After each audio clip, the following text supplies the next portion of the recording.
ఏంటి? ఎన్టీఆర్‌కేమైంది? హెల్త్ బాగోలేదా? స్లిమ్‌గా అవటానికి ట్రీట్మెంట్ తీసుకుంటున్నాడా?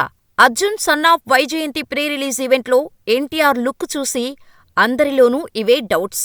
బక్కపలచగా, మొఖం పీక్కుపోయి షాకింగ్ లుక్‌లో కనిపించాడు ఎన్టీఆర్.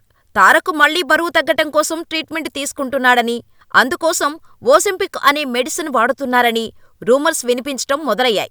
ఈ ఓజెంపిక్ మెడిసిన్ వల్ల చాలా త్వరగా సన్నమవటంతో పాటుగా సైడ్ ఎఫెక్ట్స్ కూడా ఉంటాయని, అది క్లియర్‌గా ఎన్టీఆర్ ముఖంలో కనిపిస్తోందని వార్తలు హల్చల్ చేస్తున్నాయి. కానీ తారక్ ఫ్యాన్స్ మాత్రం కొత్త సినిమా కోసం మేకోవర్ అవుతున్నారని రూమర్స్‌ను తిప్పికొడుతున్నారు. ప్రస్తుతం ప్రశాంత్ నీల్ తీస్తున్న ఓ యాక్షన్ ఎంటర్టైనర్లో ఎన్టీఆర్ నటిస్తున్నాడు. ఈ మూవీ షూటింగ్ ఇదివరకే ప్రారంభమైంది. ఈ సినిమాలో పావుగంట ఫ్లాష్‌బ్యాక్ ఎపిసోడ్ ఉందని, దీనికోసమే సన్నగా మారిపోయాడని తెలుస్తోంది. దాని షూటింగ్ పూర్తయిన తర్వాత యథావిధిగా తన పాత లుక్కులోకి వచ్చేస్తాడని అంటున్నారు. ఎన్టీఆర్ టీం నుంచి అఫీషియల్‌గా క్లారిటీ వస్తే తప్ప ఇప్పట్లో ఈ చర్చ ఆగేలా కనిపించటం లేదు మరి.